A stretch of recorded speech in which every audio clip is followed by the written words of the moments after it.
History is not just written in books, it is etched into the very elements of our world.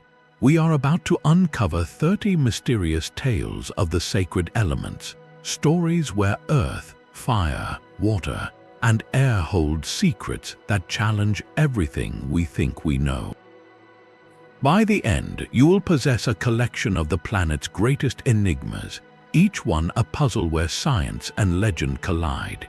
How can a river boil without a volcano, and what force moves massive stones across a desert floor? The answers lie in the forgotten dialogue between humanity and the natural world. What does it mean for a place to be truly sacred? A pentagonal temple of sandstone stands on the Apsheron Peninsula, where flames have danced without ceasing for longer than history can accurately record. This is the etched of Baku, the fire temple, and its story is our first mystery. For countless generations, natural gas seeping from the porous limestone bedrock has found a path to the surface here, ignited by some forgotten spark. The result was a spectacle that could not be ignored, a pillar of fire rising from the earth itself. To ancient Zoroastrians who held fire as the purest symbol of divine wisdom, this was a sacred manifestation. They saw not a random geological event, but a direct message, a literal light in the darkness that required no fuel from human hands. Centuries later, Hindu and Sikh traders following the Silk Road encountered the same eternal flames. They too recognized a profound spiritual power in this place, building the temple complex we see today around the central altar where the fire burns brightest. Pilgrims journeyed for months, drawn by tales of a fire that never died, seeking purification and blessings before its unearthly glow. The temple's unique five-walled design is itself a puzzle, some say representing the five elements with fire reigning supreme at its heart. This site forces us to ask a fundamental question. Was it the faithful who sanctified this gas leak, or did the earth itself create a sacred space by offering this perpetual flame? The mystery of etched lies in that seamless fusion, where a clear scientific explanation deepens rather than diminishes the awe. It is a testament to how humanity looks at the raw power of the world and instinctively seeks meaning within its glow. But fire is not the only element that commands reverence. Across the sea, the very bones of the earth have been arranged into a silence so profound it feels like a whisper. On the rugged coast of Brittany in France, over 3,000 megalithic stones stand in eerie, orderly rows. This is Karnak, and to walk among these alignments is to feel the weight of a question that has endured for 6,000 years. The scale is almost incomprehensible, with lines of granite menhirs stretching for miles across the landscape, like a vast, petrified army frozen mid-march. Who could have moved these colossal stones, some weighing many tons, and why arrange them with such geometric precision? The theories are as numerous as the stones themselves. Some archaeologists propose they formed a sophisticated astronomical calendar, their alignments marking the solstices and equinoxes to guide an ancient agricultural society. Others suggest they acted as a kind of seismic detector, with the resonant properties of the stones somehow attuned to vibrations deep within the earth. Perhaps most haunting is the idea that these were sacred pathways, ritual avenues to guide the spirits of the dead from the realm of the living to the world beyond. This connection to the earth as a conduit for the spiritual is profound, yet local legend offers a more dramatic tale. It is said these are not stones at all, but the remnants of a Roman legion. As the story goes, the wizard Merlin, protecting the Breton people, turned the entire advancing army to stone where they stood. This myth beautifully captures the human impulse to explain the inexplicable, to see magic in the monumental. Whether as an astronomical calculator, a spiritual highway, or an army frozen by enchantment, the stones of Karnak are a permanent dialogue with the element of earth. They represent a deliberate, staggering effort to impose order on the landscape, to use the planet's own materials to encode a message we are still struggling to read. The mystery lies not just in their purpose, but in the sheer communal will it must have taken to raise them, a testament to a belief system so powerful it moved mountains one stone at a time. The earth can speak in whispers of gas and tremors, but it can also sing through the flow of water. High on the slopes of Mount Parnassus in Greece, a different kind of sacred element held sway over the ancient world. Here, at the very center of the known universe, marked by a sacred stone called the Omphalos, sat the Oracle of Delphi. For over 1,000 years, kings and commoners alike made arduous pilgrimages to this remote sanctuary, seeking guidance from the priestess known as the Pythia. Her prophecies, delivered in a state of frenzied ecstasy, shaped wars, founded colonies, and decided fates. But what was the source of her divine madness? The ancient writers were clear. They spoke of a sweet-smelling vapor, a pneuma, rising from a deep chasm in the rock beneath a tripod seat. The Pythia would inhale these sacred breaths from the earth before uttering her often cryptic verses. For centuries, this was dismissed as pure myth, a poetic explanation for theatrical religious rites. Then, in the late 20th century, a team of geologists and archaeologists began to piece together a startling physical reality. They discovered that Delphi sits directly atop a major geological fault line, one of two that cross precisely beneath the temple's inner chamber. This fracturing of the Earth's crust could indeed have opened pathways for subterranean gases to rise. Further investigation pointed to the presence of ethylene, a sweet-smelling hydrocarbon gas known to have potent neurotoxic effects. In low doses, ethylene can induce a trance-like state, a detached euphoria, and even violent physical convulsions, a description that matches ancient accounts of the Pythia's behavior perfectly. The very bedrock of the oracle's power appears to have been a literal intoxicant, a sacred poison offered by the planet itself. Yet the story of Delphi's elements does not end with intoxicating vapors. Before any supplicant could approach the Pythia, they were required to undergo a ritual purification in the waters of the Castalian spring. This cold, clear stream cascaded down the mountain, and pilgrims would wash their hair and sometimes their entire bodies in its flow. This was not mere hygiene. It was a symbolic cleansing, a preparation of the soul using the element of water to become worthy of hearing the earth's gaseous prophecy. The water washed away the impurities of the journey, while the gas opened the mind to divine messages. This seamless integration of geology and ritual creates one of history's most compelling mysteries. Was the Oracle of Delphi a brilliant, if unconscious, exploitation of a natural geological phenomenon? Or did the ancient priests, attuned to the special nature of this place, correctly interpret the trembling earth and the intoxicating spring as evidence of a direct conduit to the gods? The answer likely lies in the space between. It is a tale where the sacred elements of water and earth-born gas were not just symbols, but active, physical participants in the drama of human destiny, blurring forever the line between the scientific and the spiritual. From the prophetic vapors of Delphi, we travel to a landscape shaped not by intoxicating gas, but by relentless, life-giving water. In the Khasi hills of northeast India, the village of Cherrapunji is known as one of the wettest places on Earth. Here, monsoon rains pound the steep, jungle-covered gorges with a ferocity that would wash away any conventional bridge made of stone or wood. But the Khasi people found a solution not in conquering nature, but in collaborating with it. They grow their bridges. These are the living root bridges of Cherrapunji, and they represent a sacred, centuries-long conversation with the element of earth in its most vital form.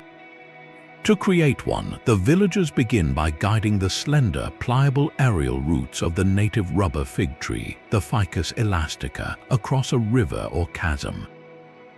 They use hollowed-out betel nut trunks or bamboo scaffolds as temporary guides, patiently directing the roots toward the opposite bank.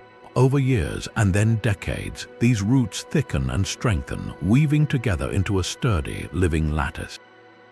Secondary roots are encouraged to grow and intertwine, reinforcing the structure until it can support the weight of dozens of people. The process is an exercise in profound patience, a project started by one generation for the benefit of their grandchildren's grandchildren.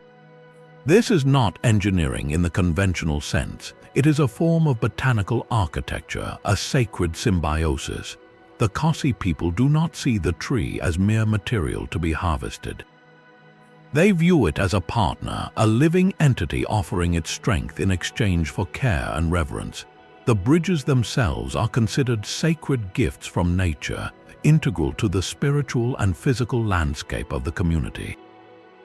They represent a mystical understanding of biological elements, where earth, water, and plant life are seen as a single, interconnected system. While a stone bridge erodes and a wooden one rots, these living structures grow stronger with time. Some are believed to be over 500 years old, maturing and hardening with each passing monsoon. They are alive, they breathe, and they respond to their environment.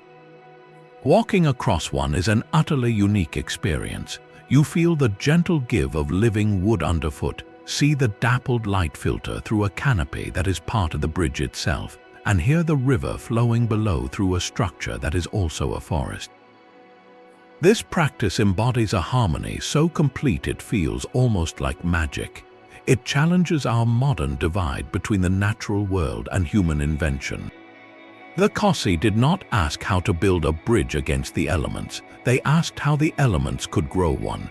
In their patient, generations-long act of guidance, we find a mystery of a different kind, a quiet testament to what becomes possible when humanity listens to the wisdom of the living earth and chooses not to build but to nurture.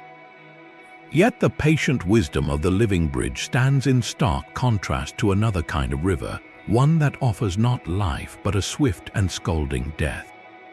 Deep within the Peruvian rainforest, far from any road or town, a river flows that defies all logic. The locals call it Shane Timpishka, a name that translates to the river boiled by the sun. But the sun alone could never produce this. Here, the water steams and bubbles, reaching temperatures that can exceed 200 degrees Fahrenheit, hot enough to boil a small animal alive in seconds. For centuries, this place existed only in whispered legends and the guarded knowledge of the Ashaninka people, who consider the river and its surrounding forest a profoundly sacred and dangerous spiritual site. The central mystery is brutally simple. How can a river over 4 miles long and up to 80 feet wide maintain such blistering heat without a volcano in sight? The nearest active volcanic zone is over 400 miles away, far too distant to be the direct source. Modern scientific investigation has peeled back a layer of the mystery, revealing a startling geothermal anomaly. Researchers believe the river's heat comes from a unique and powerful geological phenomenon. Rainwater from high in the Andes percolates deep into the Earth, where it is superheated by the planet's own internal geothermal gradient. This scalding water then races back to the surface along faults and fractures in the bedrock, erupting into the riverbed at numerous points like a series of natural boilers. It is essentially a large-scale, non-volcanic hot spring system where the Earth itself is bleeding heat. But for the Ashaninka, this explanation is only a fragment of a much deeper story. They see the river not as an accident of geology, but as the manifestation of a powerful spiritual force. In their cosmology, the boiling waters are linked to a giant serpent spirit called Yakumama, the mother of the waters, whose immense heat resides within the earth. The river is her breath, her boiling blood, a place of immense purification and power. It is a site for healing rituals, but also one of great peril, guarded by a local shaman who understands its moods and dangers. To approach without respect is to invite disaster. This creates a fascinating duality. Science shows us a river heated by a colossal and rare geothermal system, a crack in the Earth's skin. The Ashaninka tradition speaks of a sacred, sentient heat, a spiritual artery of the living world. These are not necessarily conflicting ideas, but rather two languages describing the same awesome reality. The river is a place where the planet's inner fire escapes in a way that feels deliberate, almost conscious. It is a raw display of elemental power that demands reverence, a reminder that the Earth does not merely exist, but in places like this, it actively expresses a fierce and untamed energy. The boiling river is both a terrestrial mystery and a spiritual lesson, a steaming testament to the fact that some of the world's wonders are not just to be understood, but to be approached with humility, reminding us that the line between a geothermal wonder and a sacred site is often as thin as the mist rising from boiling water. The Earth's voice is not always a whisper of gas or the roar of boiling water. Sometimes it is a song carried on a dry wind. In the vast, silent expanse of the Gobi Desert, among some of the tallest dunes on the planet, an eerie symphony occasionally breaks the stillness. It begins with a low hum like a distant aircraft, but there is no machine in sight. Then it builds into a resonant boom, a deep musical note that seems to vibrate up through the sand into your very bones. This is the mystery of the singing sands, a phenomenon where the desert itself performs. For centuries, Silk Road caravans and Mongolian herders crossing these golden seas heard these sounds and wove them into the fabric of their spiritual world. To them, the dunes were not inert piles of rock. They were alive, and their song was a message. Some legends spoke of spirits dwelling beneath the sand, chanting from hidden monasteries buried by time. Others warned of demons trapped within the grains, their moans a lure for the unwary. The sounds shaped behavior, dictating which dunes were safe to cross and which were to be given a wide, respectful berth. The truth, as science now understands it, is no less wondrous for being explained. The song is a precise acoustic phenomenon born from the perfect marriage of sand and slope. It requires a specific recipe. The sand grains must be extremely well sorted, meaning they are all nearly the same size, and they must be spherical and coated in a patina of minerals like silica. When a small avalanche is triggered, either by the wind or a footstep on the steep slip face of a dune, these uniform grains slide over one another in synchronized layers. This mass movement creates friction, but it is a very particular kind of friction. The grains vibrate in unison, pushing and pulling the surrounding air at a common frequency. This generates a steady sound wave that amplifies into that haunting hum or deep, cello-like boom. It is the music of order emerging from chaos, a natural resonance turned audible.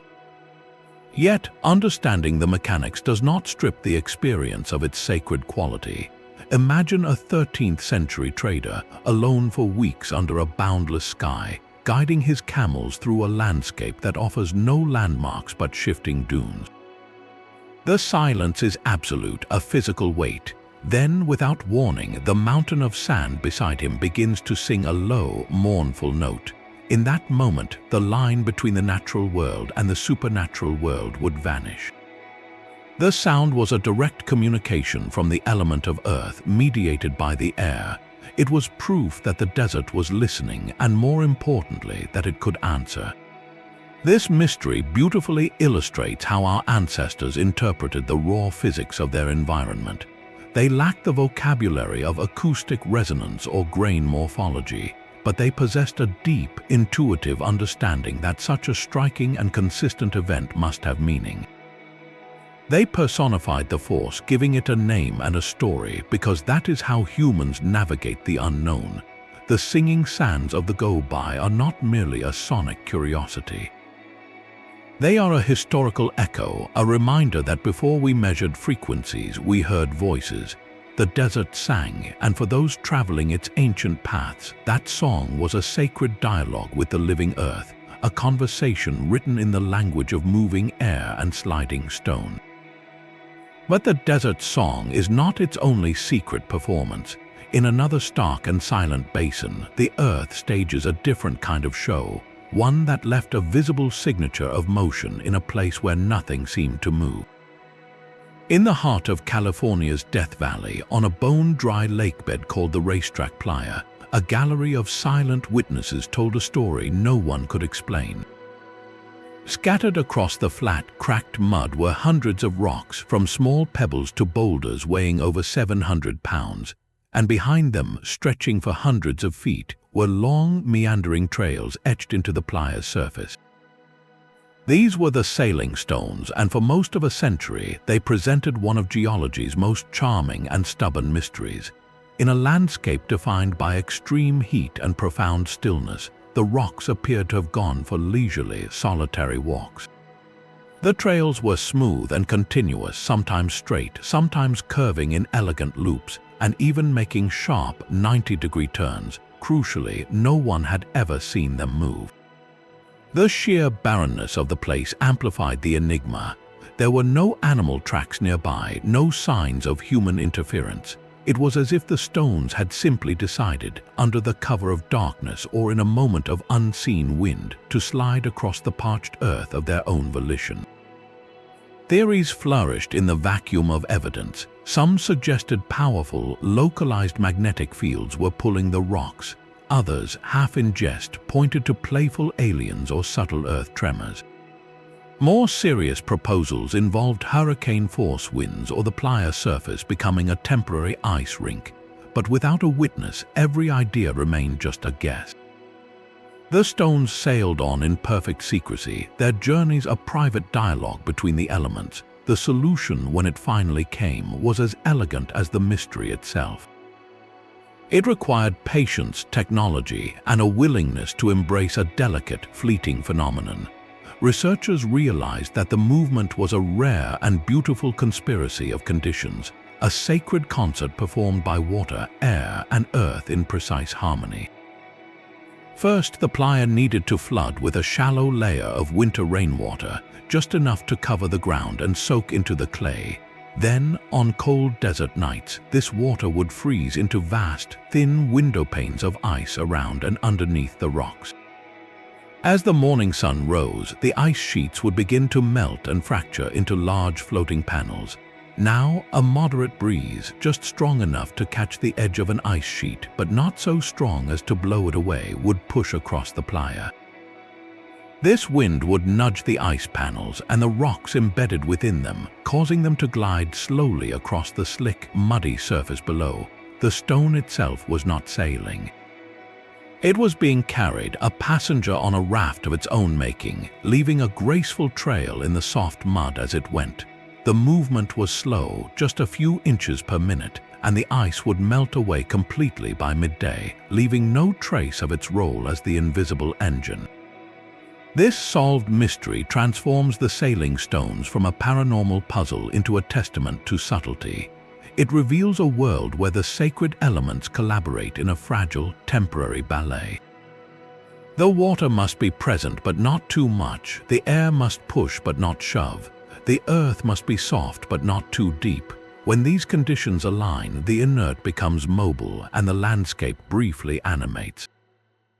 The trails are not just tracks, they are fossilized records of a perfect moment, a signature written by wind and water using stone as a pen. They remind us that even in the most lifeless-seeming places, the elements are in constant, creative conversation, crafting mysteries not for us to fear, but for us to patiently, humbly decipher. The silent ballet of the sailing stones reveals a world of delicate, hidden motion.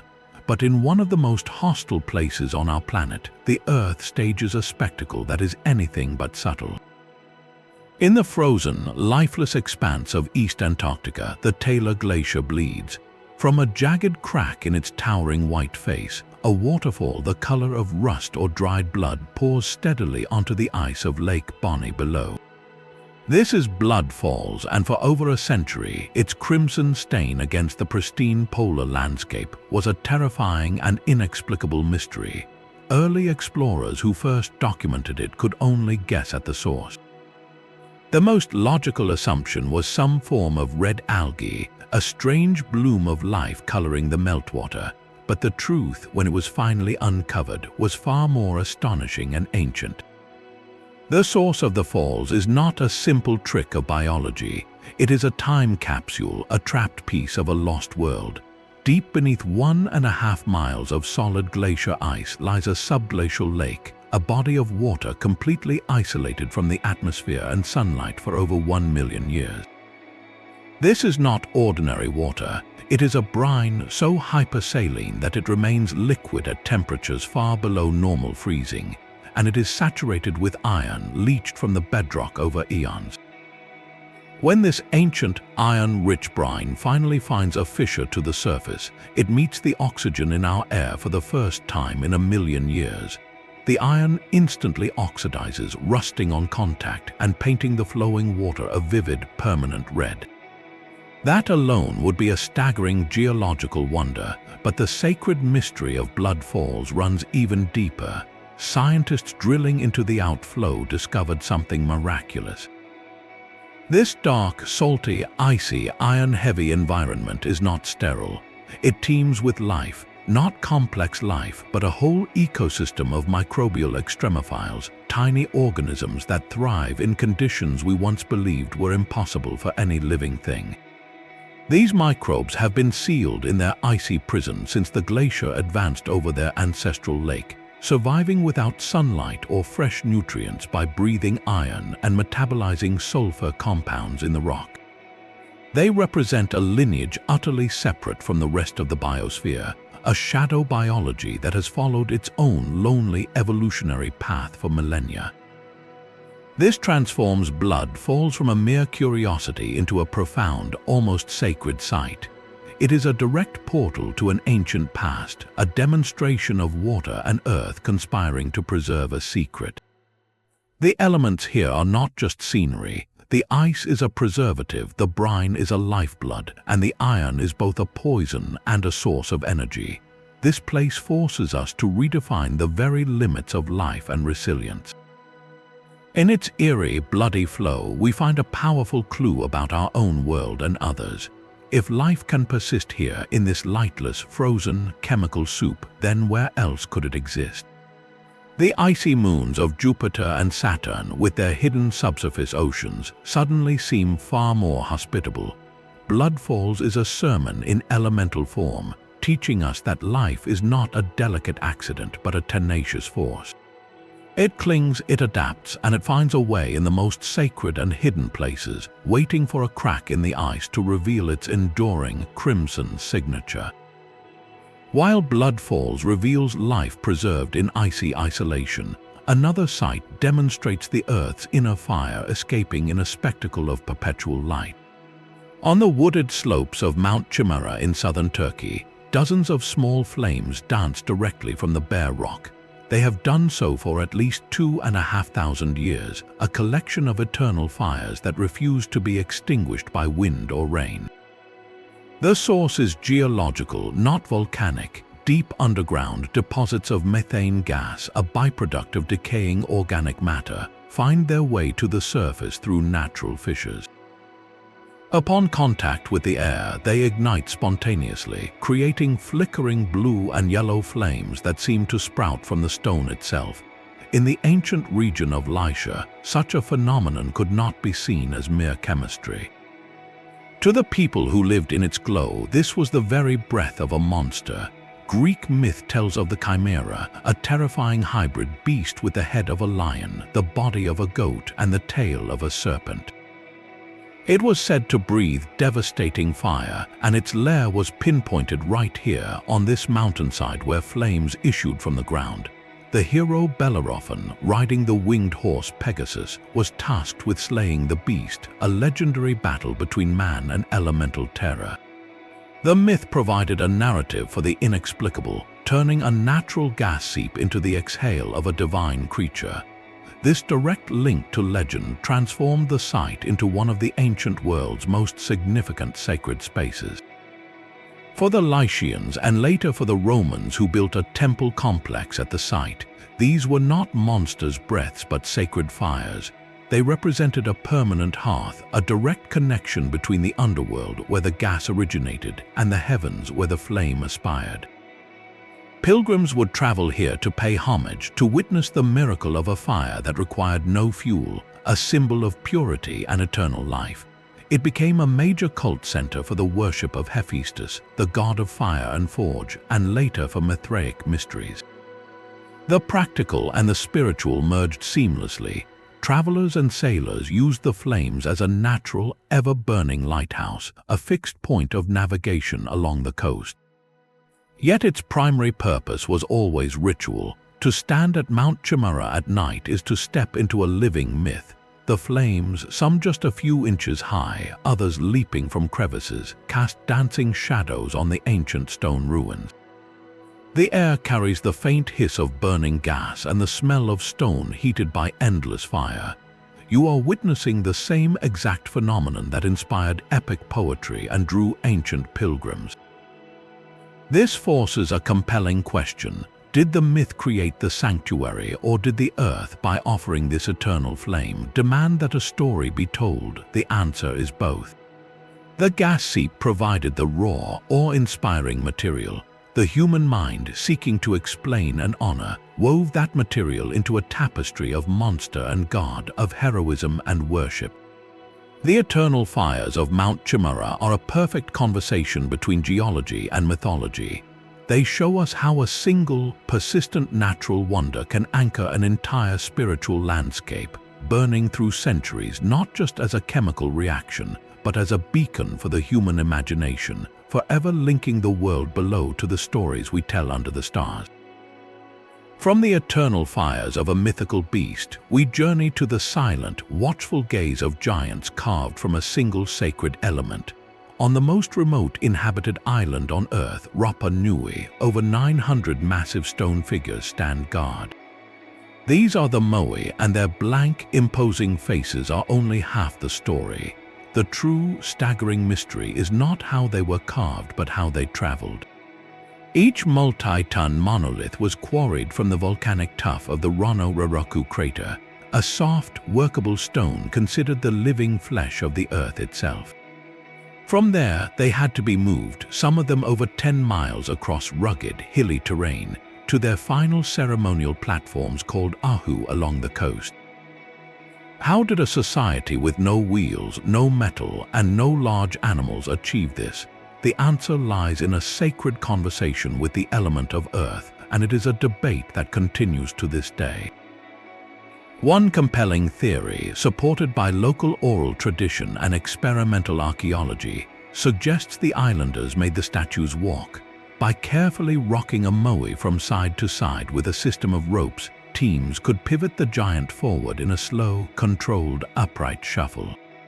This method, while labor-intensive, would explain the many moai found abandoned along ancient roads as if they fell mid-stride. It also resonates with the spiritual belief that the statues were not inert cargo, but vessels containing the living essence or mana of deified ancestors. To walk them upright honored that sacred power, keeping the ancestors' gaze toward the heavens until it reached its home. The opposing theory argues for a more practical, horizontal approach. Here, the moai would be laid on a large wooden sled or litter, which was then pulled over a path of lubricated logs. This method leverages known Polynesian engineering and could explain the island's eventual deforestation, as countless trees were felled to create rollers. Both ideas speak to a civilization in a profound, costly dialogue with its environment. The stone was not just material, it was the solidified spirit of the land, and moving it was a ritual act of immense consequence.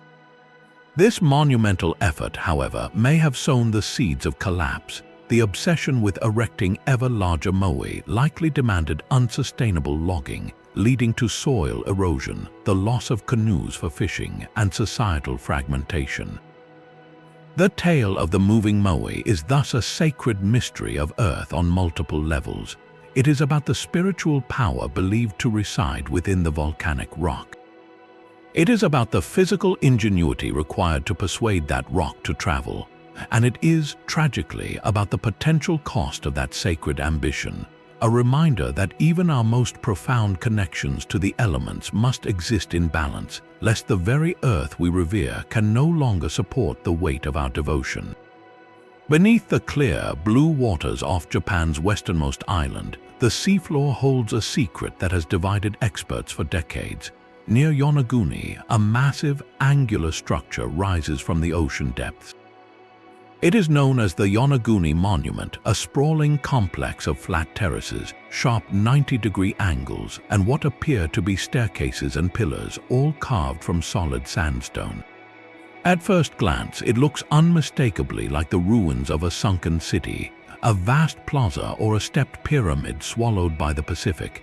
The central mystery is as clear as the water around it.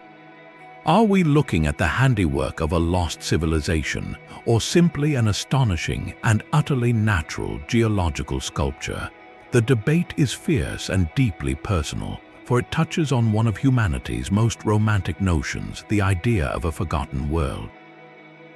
Geologists point to the powerful tidal currents and seismic activity of the region.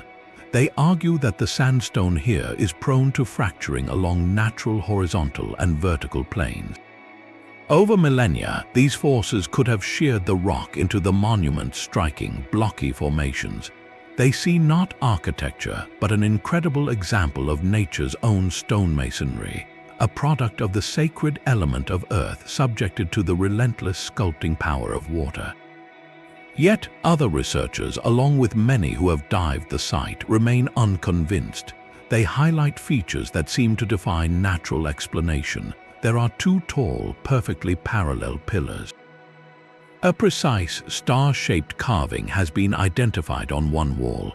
Most compellingly, a long, straight trench runs along the base of the main structure, looking for all the world like a ceremonial pathway or a collapsed roadway. If this is all a natural coincidence, it is a breathtakingly elaborate one. This mystery is amplified by the sacred role of water itself. The ocean here is not just a setting, it is an active participant. It is the preserver, having potentially encased and protected this structure for thousands of years, freezing a moment of history in time. Yet it is also the ultimate concealer, hiding the full truth in its murky depths and relentless currents, allowing only glimpses that fuel our imagination.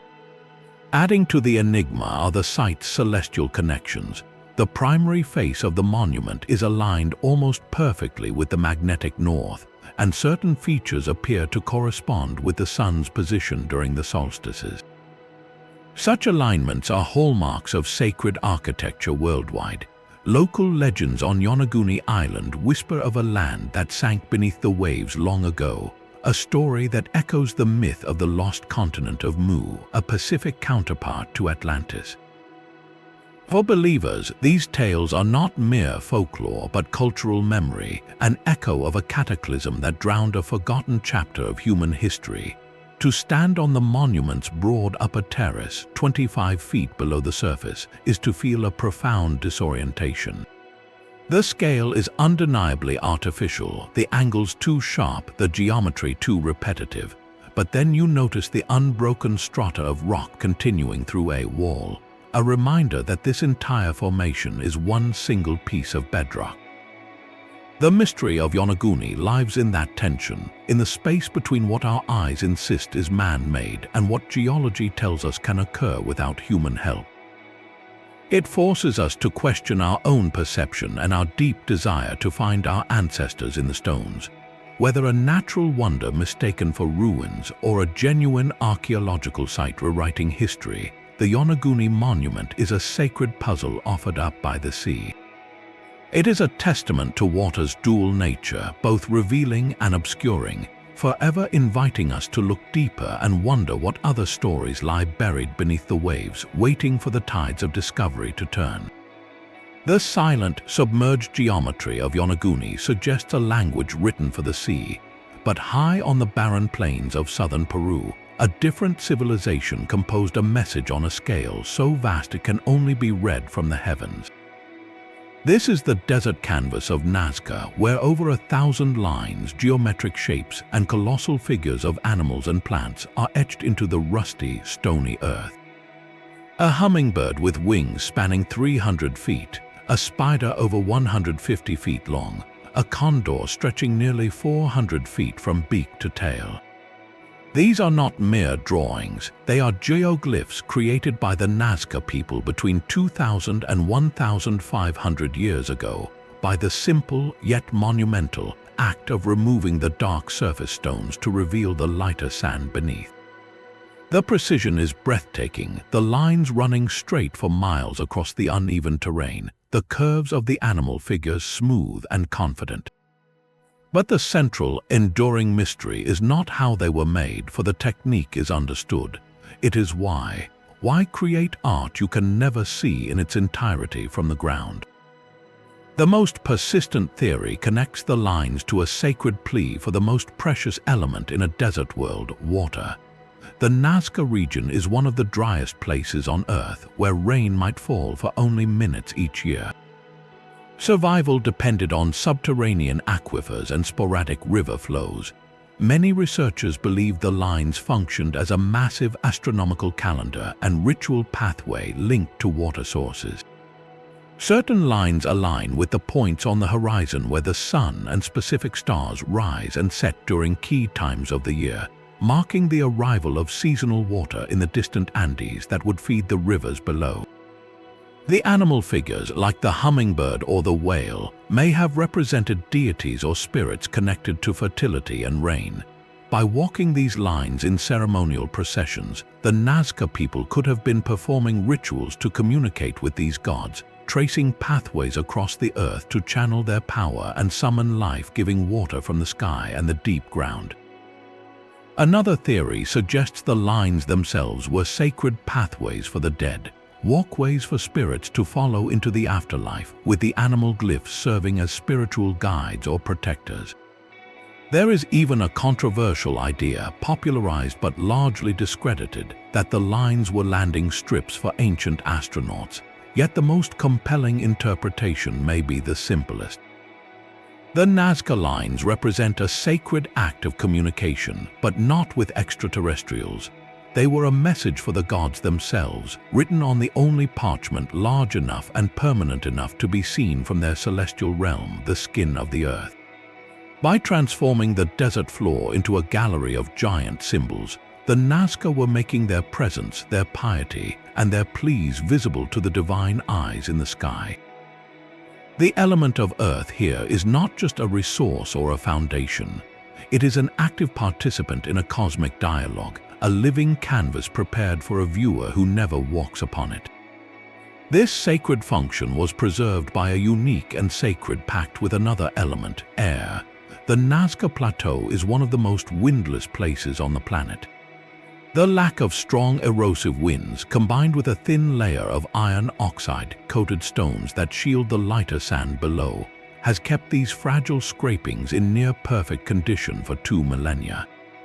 It is as if the climate itself conspired to protect this prayer. To stand beside a Nazca line on the ground is to see only a shallow groove in the gravel, a puzzling scratch that disappears into the distance. But to understand its true scale and purpose, you must ascend, either in a modern aircraft or in the mind's eye of an ancient priest. From above, the random scratches resolve into intention, into a hummingbird in mid-flight, a monkey with a spiraling tail. This shift in perspective is the key to the mystery. The Nazca people may never have seen their work from a physical height, but they conceived it from a spiritual one.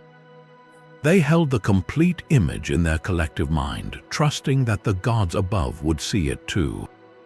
In doing so, they performed one of humanity's most profound acts of faith, using the very body of the earth to send a message into the sky, a testament written in stone and sand that whispers across centuries of a civilization trying to find its place and secure its survival in a conversation with the divine. The Earth's canvas is not limited to its surface. Deep beneath the Mexican desert of Chihuahua, in the darkness of the Nacre mine, lies a chamber that feels less like geology and more like a glimpse into another dimension. This is the Cave of the Crystals, a secret cathedral built not by human hands, but by the patient, sacred work of water and stone over 500,000 years. Imagine a room where the walls, floor, and ceiling are bristling with colossal, translucent beams. These are selenite crystals, a form of gypsum, but to call them crystals hardly does them justice. They are monolithic, some measuring over 30 feet in length and weighing more than 50 tons. They lie at chaotic angles like the fallen pillars of a giant's palace or the speliothems of a dream, glowing with a soft, milky light when illuminated. The sheer scale is disorienting, forcing a complete recalibration of what we think the underground world can be. This is not a delicate grotto, it is a brutalist temple of pure mineral form. The mystery of its creation is a story of perfect, undisturbed conditions. For millennia, the cave was filled with scorching, mineral-rich water, heated by a pocket of magma deep below. In this still, aquatic womb, saturated with calcium and sulfate, the selenite crystals grew at an almost impossibly slow rate, perhaps adding the width of a single human hair every century. They grew for over 500,000 years in total darkness and silence, their forms dictated solely by the chemistry of the water and the constant, gentle heat. This process only stopped when mining operations inadvertently pumped the cave dry, revealing its crystalline heart to the air for the first time. To stand in this space, however, is to face a hostile beauty. The cave is a sacred space guarded by the elements themselves. The temperature remains a lethal 118 degrees Fahrenheit with near 100% humidity, a combination that can overwhelm an unprotected human in mere minutes. Early explorers had to wear specially cooled suits, and even then, their time inside was brutally limited. The air is so thick with moisture that it feels like breathing through a hot, wet cloth. This extreme environment preserved the crystals in their pristine state, but it also made them utterly inaccessible to all of human history. They were a secret the Earth kept for itself, a masterpiece completed in private. The Cave of Crystals presents a humbling mystery. For all our exploration, what other wonders of such staggering, alien beauty are still hidden in the planet's crust? This single chamber, discovered purely by chance, rewrites our understanding of mineral growth and subterranean potential. It is a sacred space not because people worship there, but because its very existence speaks to the Earth's capacity for silent, monumental artistry on a timescale we can scarcely comprehend. The crystals are not decorations. They are the physical record of a conversation between rock, water, and heat that lasted longer than our entire species has walked the planet. They are a reminder that the most profound cathedrals are not always built upward toward the sky, but sometimes grow inward in the lightless, sacred dark, waiting for a crack in the world to reveal their impossible crystalline truth. The hidden, crystalline world beneath Naka speaks to a planet capable of breathtaking subterranean architecture. But on the surface, in the searing heat of another desert, the Earth creates patterns that look like architecture from another world entirely. Across the vast gravel plains of the Namib Desert, millions of perfectly circular barren patches dot the landscape. These are the fairy circles, and from the ground, they form a surreal, polka-dotted mosaic stretching to the horizon. Each circle is a ring of tall, perennial grass surrounding a core of utterly bare, reddish sand, as if a giant cookie cutter had been pressed into the earth, removing all life from within. The circles are not static. They appear, persist for decades, and then eventually fade, replaced by new grass or by a new circle elsewhere, in a slow, mysterious dance of life and emptiness. The central question is deceptively simple. What or who is drawing these perfect circles in the desert? For science, this has become one of ecology's most charming and hotly debated puzzles. One prominent theory points to the work of tiny architects. Certain species of sand termites are known to clear vegetation from around their nests, creating a bare zone that reduces competition for water and protects them from predators. Proponents of this idea argue that the termites systematically kill the grass roots within the circle, maintaining the barren patch as their territory. The surrounding tall grass ring then thrives because of the extra water that percolates through the sandy, root-free center, creating a self-sustaining ecosystem engineered by insects. Another compelling theory removes the termites entirely and points to the brutal mathematics of survival. In this model, the circles are a spontaneous, emergent pattern created by the grasses themselves competing for scarce water. In the hyper-arid Namib, every drop of moisture is fought over. The theory suggests that strong, healthy grasses on the periphery effectively suck all available water from the soil toward themselves, creating a dead zone in the center where no seedling can survive. This natural self-organization leads to a honeycomb-like pattern that optimally distributes the limited water resources across the entire community. It is life organizing itself into a pattern of sacrifice, where individual plants die in the center so that the collective ring on the edge can thrive. Both explanations are elegant, and both may be true in different places or at different times. Yet, for the Himba people who have lived with these circles for generations, these scientific debates are interesting but incomplete. Their understanding is woven into the sacred fabric of their world. In Himba mythology, the circles are the footprints of their gods. They believe that the deity Mukuru, or sometimes the ancestors, walked across this land in the early dawn of time, and where their feet touched the earth, the grass died, leaving a permanent impression of the divine passage. Other stories describe the circles as portals, thin places where the spirit world breathes through the crust of our own. They are doors that should not be disturbed, places where one might hear whispers from the other side if one listens closely in the deep silence of the desert night. This mythological explanation is not a primitive guess. It is a profound cultural interpretation of a pattern that feels intentionally made. The circles are too perfect, too numerous, too evenly spaced to feel random. They look like design, and when faced with such a pervasive, beautiful design on the landscape, the human spirit instinctively asks, who is the designer? The Himba answer that the designer is sacred, that the pattern is a signature. The fairy circles of Namibia, therefore, sit at a perfect crossroads. They are likely a spectacular example of a pattern emerging from the raw, unfeeling rules of nature, from termite behavior or plant competition for water.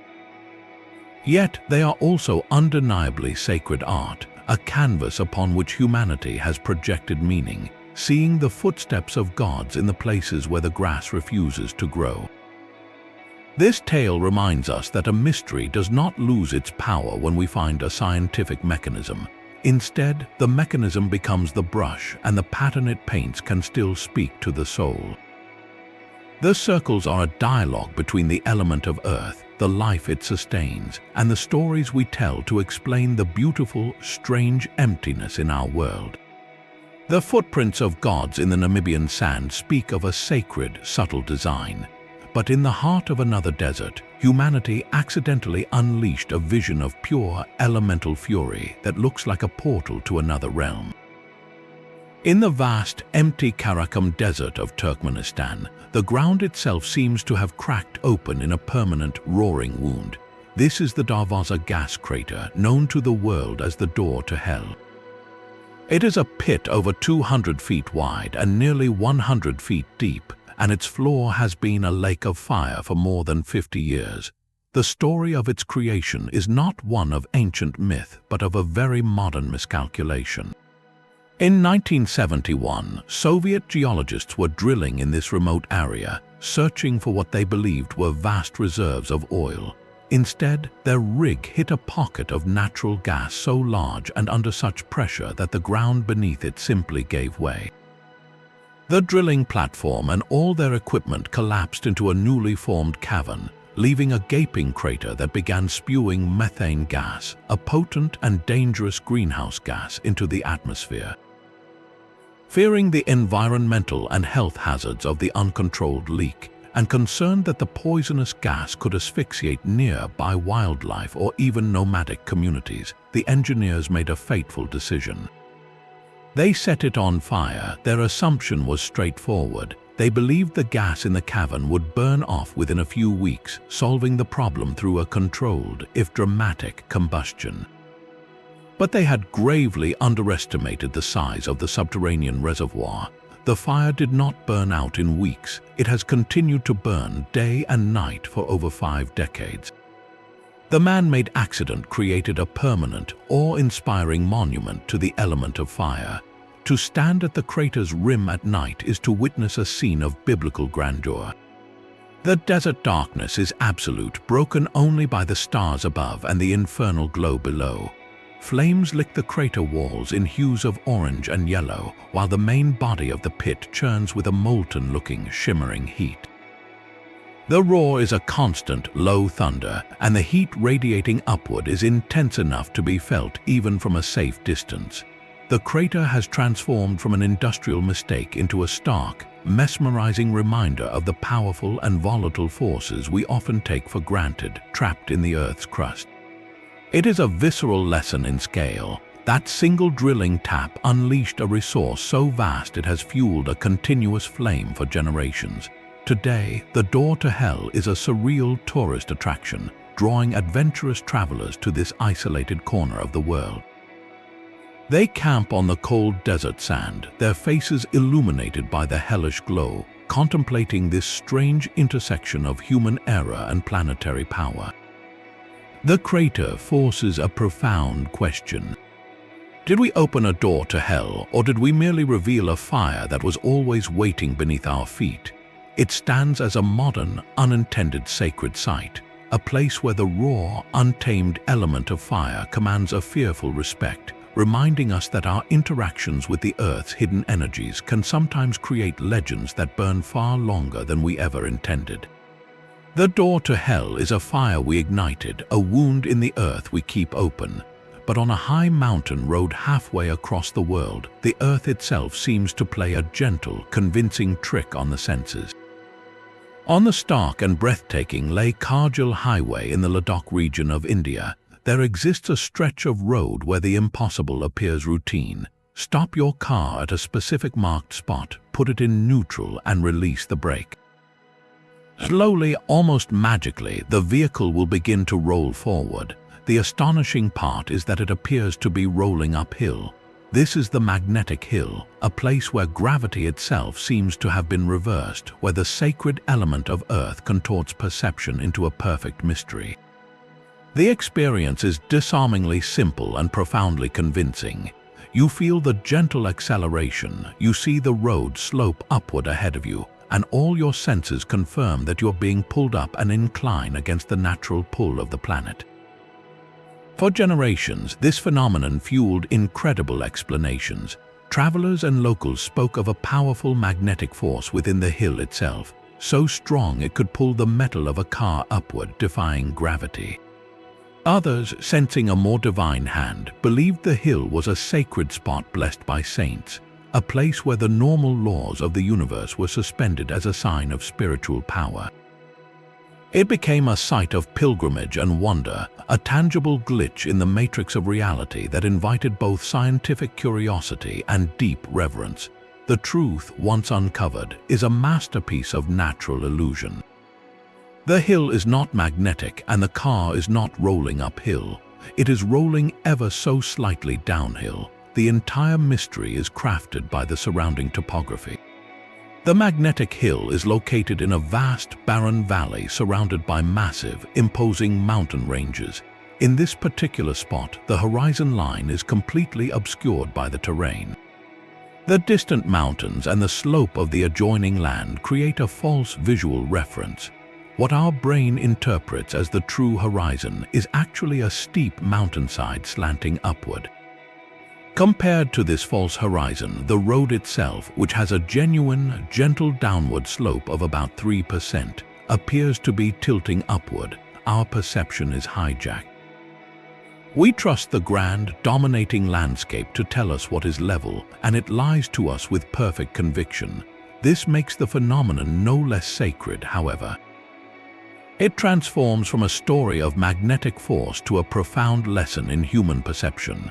The hill reveals how fragile our grasp on reality can be, how easily the Earth can compose a scene that deceives even our most fundamental senses. It highlights the sacred dialogue between landscape and mind, where the element of Earth does not need supernatural power to inspire awe, only a clever arrangement of slopes and sightlines.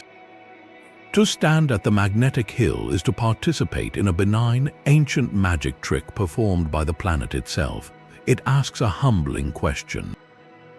How much of what we believe to be true about our world is shaped not by absolute laws, but by the angle from which we view them?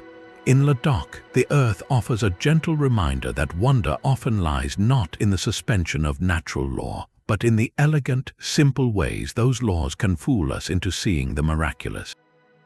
While the magnetic hill plays a quiet trick on the senses, another natural wonder announces itself with a deafening, celestial roar. Over the swampy delta where the Catatumbo River meets Lake Maracaibo in Venezuela, the night sky is set ablaze with a violence so regular it feels like a cosmic clock. This is the Catatumbo lightning, a storm that rages for up to 160 nights a year, with lightning strikes flashing up to 28 times per minute. For up to 10 hours at a stretch, the darkness is shredded by silent, violet-white bolts that dance between the clouds, creating a strobe-lit spectacle visible from over 250 miles away. This is not a random tempest, but a meteorological machine of breathtaking precision. Three sacred elements conspire to create this eternal storm. First, the warm waters of Lake Maracaibo, the largest lake in South America, act as a colossal engine of evaporation, pumping immense moisture into the waiting air. Second, the surrounding Andes Mountains and the Perejá Mountains form a natural amphitheater, trapping this humid air over the lake basin. Third, the trade winds sweep in from the Caribbean Sea, forcing all this warm, wet air to collide with the cooler air sliding down from the mountain peaks. The result is a near-permanent state of atmospheric instability, where towering cumulonimbus clouds form each evening and unleash their pent-up electrical charge in a continuous, dazzling display. It is a self-perpetuating engine of water, earth, and air, a storm factory that has operated for millennia. To the indigenous tribes who have lived in its flickering glow for centuries, this was far more than weather. The wary people saw it as a gathering of countless celestial fireflies. The Yukpa believed the flashes were the restless souls of their ancestors, illuminating the night to remind the living of their presence. For European sailors navigating the treacherous Caribbean in the age of exploration, the phenomenon served a profoundly practical sacred purpose. They called it the Lighthouse of Maracaibo, or the Beacon of Maracaibo. Its relentless, silent flashes provided a natural navigational aid, a strobe of such consistency and brilliance that it could be seen from far out at sea, guiding ships toward the lake's entrance and warning them of approaching land. For generations, it was a fixed point in a dark and uncertain world, a gift from the elements that made the dangerous voyage a little safer. This duality captures the mystery of Catatumbo perfectly. It is a phenomenon we can map with satellite data and explain with fluid dynamics, a product of wind patterns and heat exchange. Yet, to stand on the shore and watch the sky tear itself apart in silence, only for the thunder's rumble to reach you seconds later, is to feel something primordial. The air itself feels charged not just with electricity but with a kind of ancient sentience. It is a place where the atmosphere is not a passive blanket, but an active, painterly force, using the canvas of the night to create a masterpiece of fleeting light. The lightning has even shaped history and myth. It is said that in 1595, its brilliant flashes revealed the fleet of the English privateer Sir Francis Drake, who was attempting a surprise night attack on the Spanish settlement of Maracaibo, thwarting his plans. Local legend holds that a pause in the lightning, which occurred for several months in 2010, was an omen of coming earthquakes. Whether a navigational aid, a collection of ancestral souls, or a breathtaking atmospheric engine, the Catatumbo lightning remains one of the planet's most majestic ongoing mysteries. It is a sacred conversation between lake, mountain, and wind, a reminder that the air we breathe can, in the right place, become a theater for the sublime, writing its epic poem not in words but in pulses of pure, terrifying light. Far from the lightning's fury, the ocean holds a sacred space of profound stillness. The Sargasso Sea is a sea without a single shore, Unlike any other body of water on Earth, it is defined not by continents, but by a slow, clockwise embrace of mighty ocean currents. The North Atlantic Gyre, a vast river within the sea, forms its liquid boundaries, trapping a world of warm, deep blue water in the heart of the Atlantic. Within this gentle vortex floats its namesake and its mystery, a unique genus of seaweed called sargassum. Unlike most seaweeds that root to the ocean floor, sargassum is pelagic, spending its entire life cycle floating freely on the surface. Its golden brown fronds are kept buoyant by small, berry-like gas-filled bladders, creating vast, shifting mats that stretch to the horizon. This floating jungle transforms the open ocean into a rich, three-dimensional habitat, a golden rainforest adrift in a sapphire desert. For marine life, this is a sacred nursery and a vital crossroads. The dense mats provide shelter and food for a stunning array of creatures, from tiny shrimp and camouflaged crabs to juvenile fish of countless species. But its most famous and mysterious guests are the European and American eels. For centuries, no one knew where these eels came from. Adult eels would live their lives in rivers and coastal waters across Europe and the Americas, then vanish into the deep ocean to spawn. Their tiny, transparent larvae would eventually appear along continental shelves, but their birthplace was a secret. It was only in the early 20th century that the Danish oceanographer Johannes Schmidt, after years of painstaking research, traced the smallest larvae back to their origin, the Sargasso Sea. This remote, shoreless sea is the singular, sacred spawning ground for both species. Here, in the deep, warm waters, the eels complete their life cycle, giving birth to the next generation before they die. The Sargasso is also a crucial waypoint for young loggerhead sea turtles, which use the floating mats as a refuge during their early, vulnerable years, navigating by instinct to this oceanic oasis. This critical biological role stands in stark contrast to the sea's haunting reputation in maritime lore. For sailors of old, encountering the Sargasso was an experience tinged with dread. Its characteristic calm, the doldrums within the gyre, could leave sailing ships becalmed for weeks. The sight of ancient, rotting hulls tangled in the weed, along with the eerie silence broken only by the lap of water, fueled terrifying legends. Stories spread of ships trapped forever in its clinging grasp, their crews succumbing to thirst or madness, their vessels becoming permanent tombs in a cemetery of seaweed. This mythology was powerfully absorbed into the broader legend of the Bermuda Triangle, which overlaps the western part of the Sargasso Sea. The region's unpredictable weather, magnetic anomalies, and the very strangeness of a shoreless sea made it a perfect canvas for tales of dimensional portals, alien abductions, and vessels vanishing without a trace. The Sargasso became a symbol of the ocean's unknowable and malevolent power. Yet to see it as merely a haunted place is to miss its deeper, sacred nature. The Sargasso Sea is a liminal space, a threshold. It is not quite the open ocean, nor is it coastal. It is a place of creation where eels are born, and a place of stillness where the ocean's relentless energy pauses. It is the calm eye in the planetary storm of currents, a serene paradox. For the element of water, this is a temple of a different kind. It is not a crashing wave or a boiling river, but a slow, deliberate whirlpool of life and mystery. It teaches us that boundaries can be fluid, that a place can be defined by movement itself, and that within the vast, trackless blue, there are still specific, sacred rooms where life begins and legends are patiently woven into the floating, golden weed. From the golden, floating forests of the Sargasso, we find a different kind of mystery waiting on a windswept shore. Along Cocoa Beach on New Zealand's South Island, the grey sand is littered with giants. These are the Moeraki boulders, enormous, almost perfectly spherical stones that look as if a race of ancient titans left behind a game of marbles. Some measure over 6 feet across, their surfaces cracked into a pattern like a tortoise shell, while others lie split open, revealing a hollow, crystalline core. They rest half-buried in the sand, resisting the relentless push of the Tasman Sea, and their presence feels both monumental and deeply strange. How do these near-perfect spheres form, and why are they here, scattered as if by a careless hand? Science offers a slow, patient story written in stone.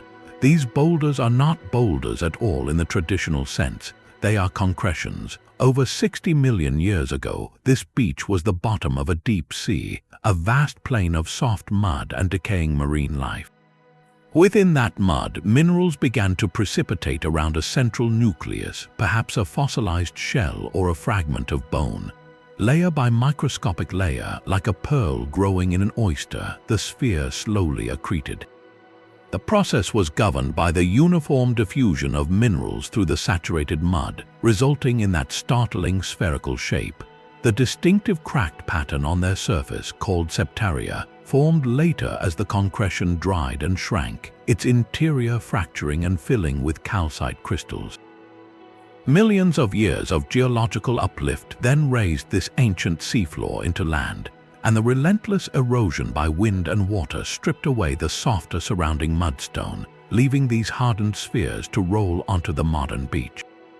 It is a masterpiece of geological patience, a sculpture created by the element of earth working with water on a timescale that dwarfs human history. Yet, for the Maori, the people of this land for centuries, the stones tell a different, more immediate story. In their tradition, these are not concretions but precious cargo from a great tragedy. The legend speaks of the ancestral canoe Araturu, which journeyed across the Pacific to reach these shores. As it approached the land, it foundered and was wrecked upon the reefs. The great gourds and baskets of sweet potatoes it carried were washed ashore, and there they remain, hardened into stone by the elements and the passage of time. In this narrative, the boulders are not random geological artifacts. They are relics of a specific voyage, the lost provisions of specific ancestors, a tangible connection to the epic migration that brought the Maori to Aotearoa. This tale presents a beautiful and profound duality.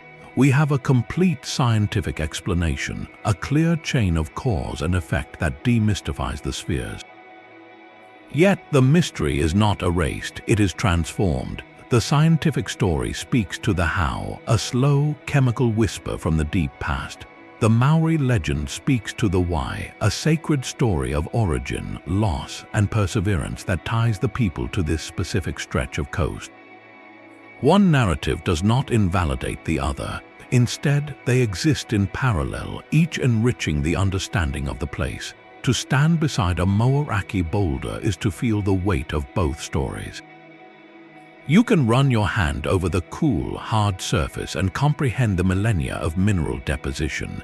In the same moment, you can see the washed-up gourd, a symbol of hope and survival turned to stone. This is where the sacred element of earth becomes a page in a cultural ledger, a natural monument that anchors a people's identity. The boulders remind us that a landscape's deepest meaning is often found not in its physical explanation alone, but in the stories we choose to tell about it, stories that turn geological wonders into sacred landmarks of memory and belonging. The silent, stony gourds of Moeraki Beach speak of a past made solid. But in the sun-scorched valleys of Egypt, the earth guards its secrets with a more ominous reputation. The Valley of the Kings is a labyrinth of silence carved into the living rock, a sacred necropolis designed to shield the pharaohs for eternity. For over 3,000 years it succeeded, its entrances lost to wind-blown sand and time. Then, in November of 1922, archaeologist Howard Carter broke a seal and held a candle into a darkness untouched since the age of the boy King Tutankhamun. The treasures he found were beyond imagination, but the world soon became captivated by something else entirely, a story whispered on the dry, hot air, the tale of the pharaoh's curse. Shortly after the tomb's opening, Lord Carnarvon, the expedition's financial backer, died in Cairo from an infected mosquito bite. A series of other deaths, both connected and seemingly coincidental, followed among those who had entered the tomb. Newspapers across the globe sensationalized the idea of a supernatural vengeance, citing an inscription supposedly found at the tomb's entrance, a warning that death would come on swift wings to those who disturbed the king's sleep. The mystery was irresistible. Was the curse real, a sacred protection woven into the very elements of the tomb, or was it a tragic coincidence spun into modern myth? To answer that, we must enter the tomb not as treasure hunters but as detectives of the elements. The ancient Egyptians were masters of sacred chemistry. They used natron, a natural salt harvested from dry lake beds, to desiccate and purify the mummy, drawing out all moisture to preserve the earthly shell. They filled tombs with resins, unguents, and organic offerings, all sealed in an airtight environment for millennia. Modern science suggests the curse may have had a very physical and toxic origin. When Carter first opened the tomb, he noted a feeling of stifling heat and a strange, faint smell. Researchers now propose that sealed tombs, rich in organic matter and kept in the dark, could have cultivated potent strains of bacteria or toxic mold like Aspergillus flavus.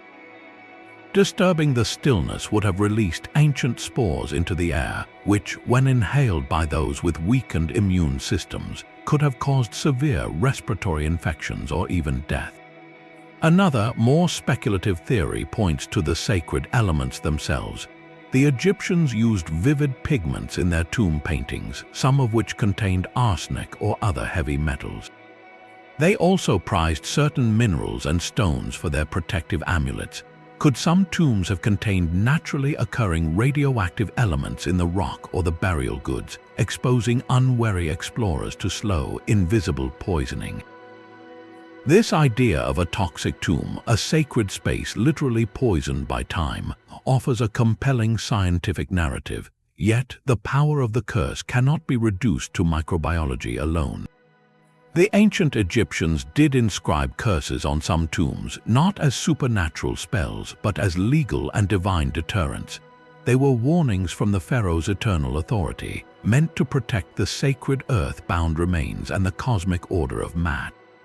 The tomb was a machine for resurrection, a carefully crafted vessel of elements, spells, and alignment designed to ferry the king to the afterlife.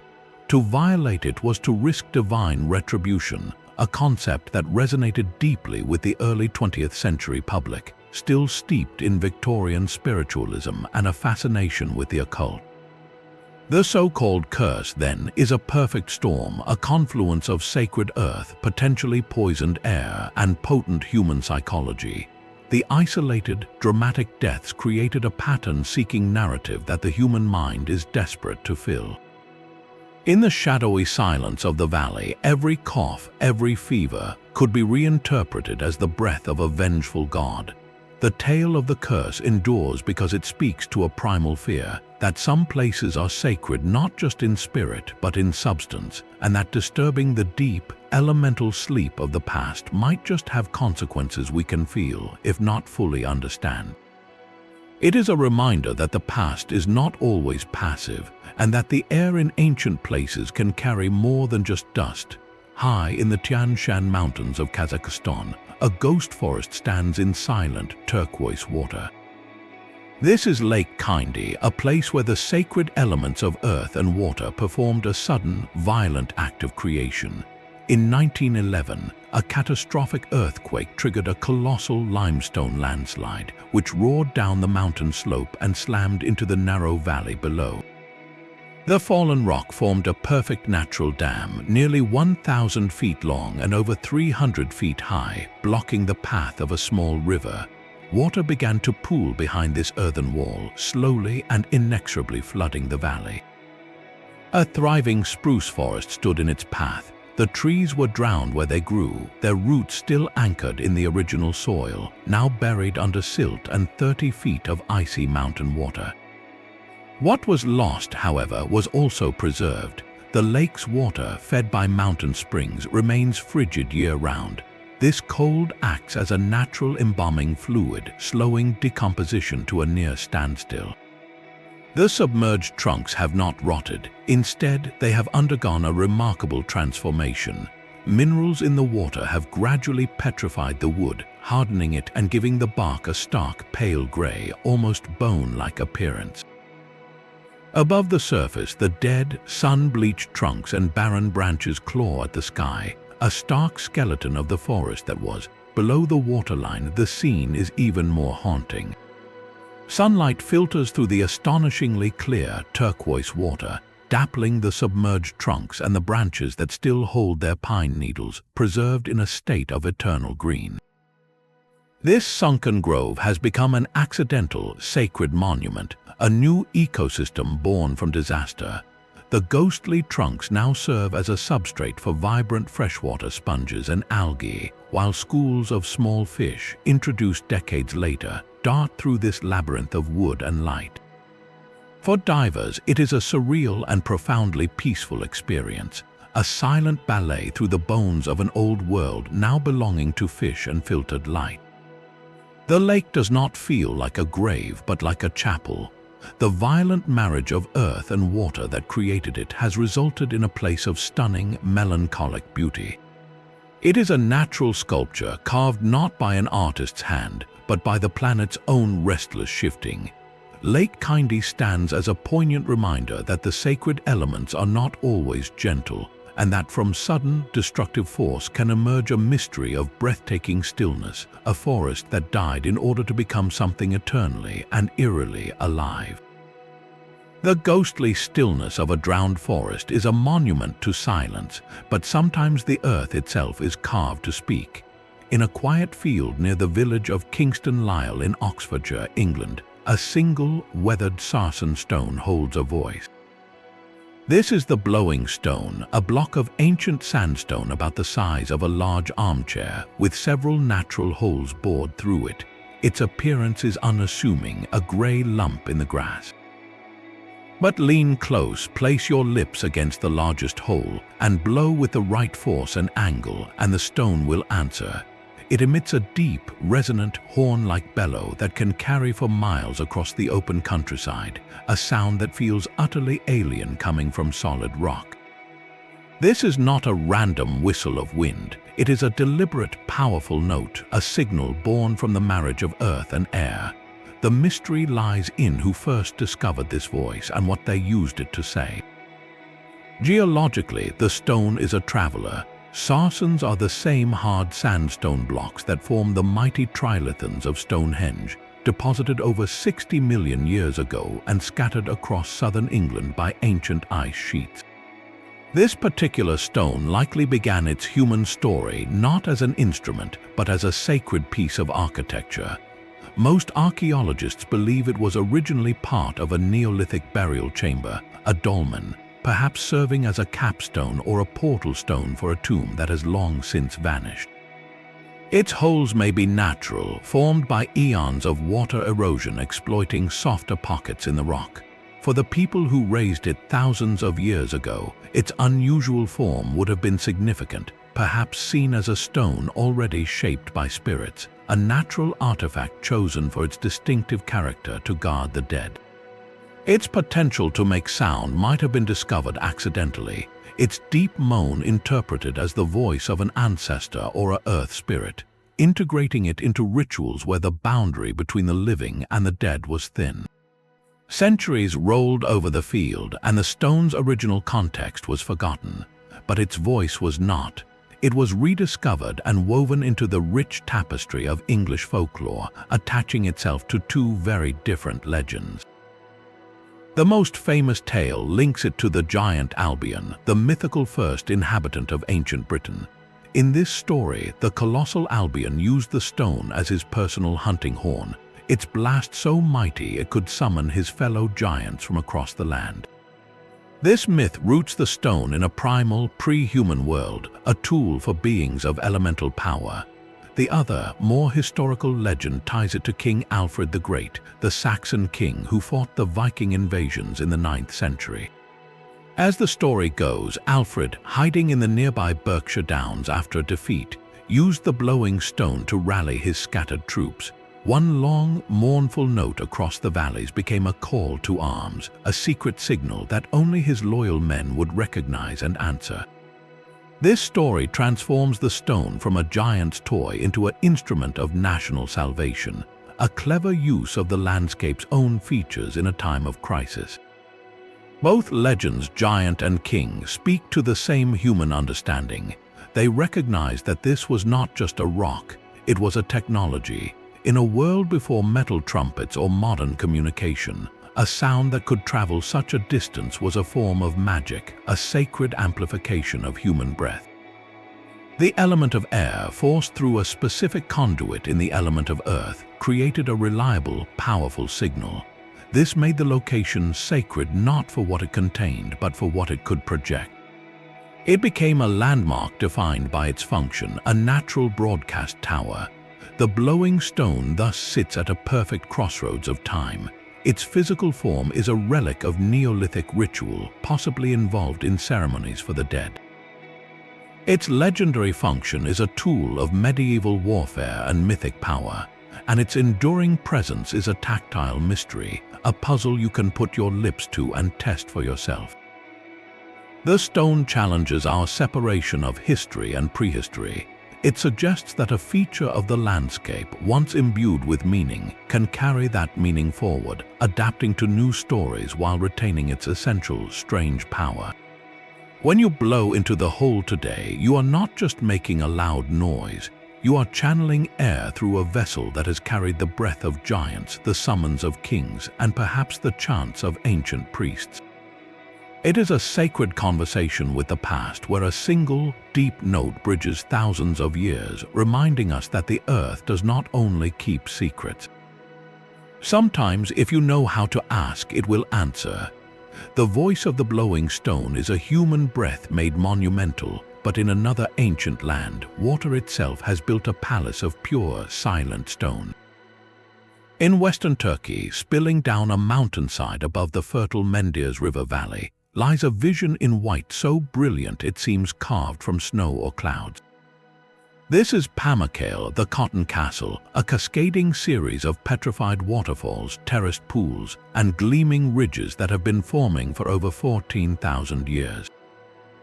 The effect is otherworldly, a frozen cataract of white against the green plains, a landscape that looks like it belongs on a distant, mineral-rich moon. The architect of this wonder is not wind or tectonic force, but a simple, sacred element, water, engaged in a slow-motion act of creation. The source is a line of 17 natural hot springs emerging from the earth at the top of the cliff, their water heated by the same subterranean forces that once fueled the nearby ancient city of Hierapolis. This water is supersaturated with dissolved minerals, primarily calcium carbonate and calcium bicarbonate, leached from the vast limestone deposits deep underground. As the steaming water, at a constant 95 degrees Fahrenheit, tumbles over the cliff edge and flows across the wide, shallow terraces, it cools and loses dissolved carbon dioxide to the air. This chemical change forces the calcium carbonate to solidify, precipitating out of the water as a soft, white crystalline mineral called travertine.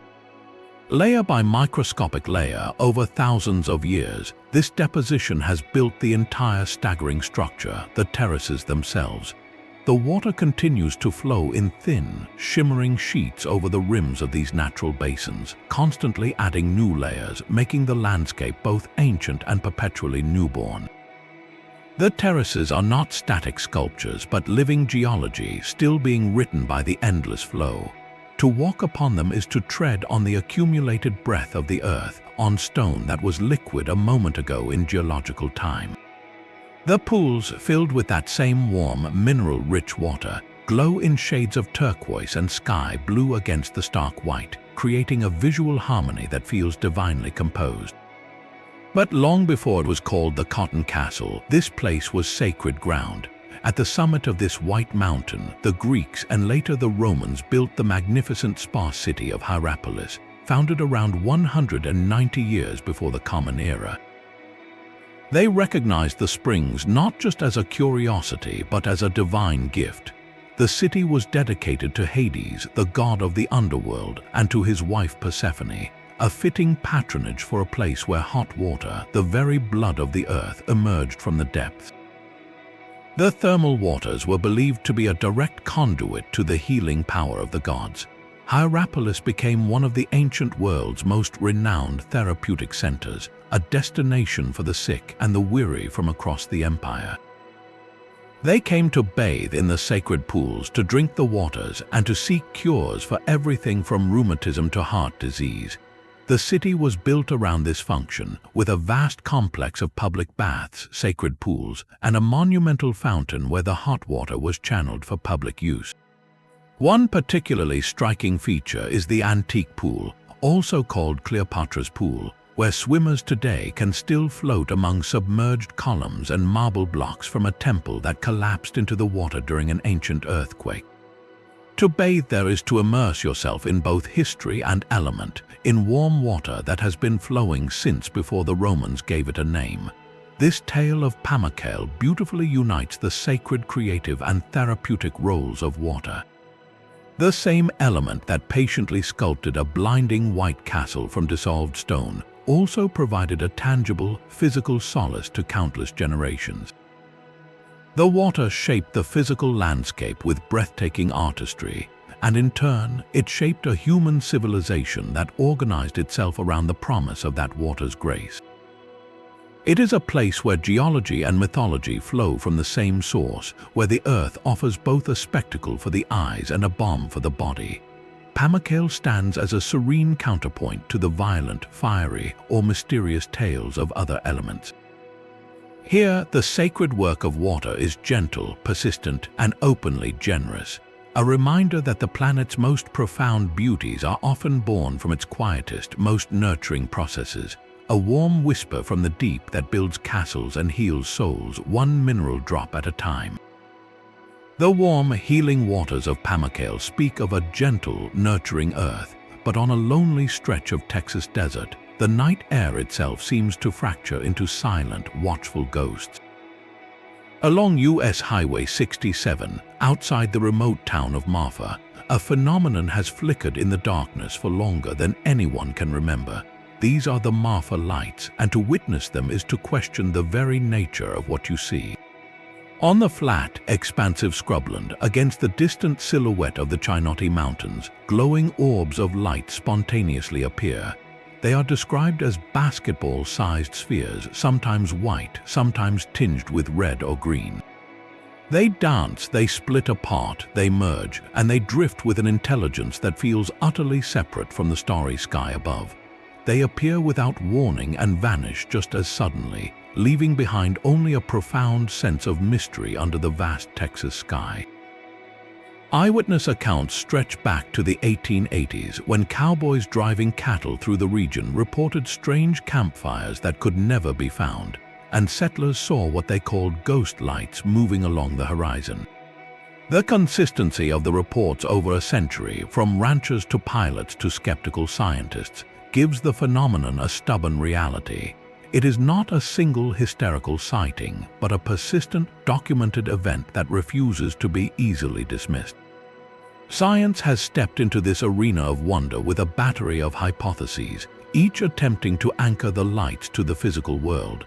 The most common explanation points to atmospheric refraction. The theory suggests that the drastic temperature differences between the cold desert floor and the warmer layers of air above can bend light, creating mirages.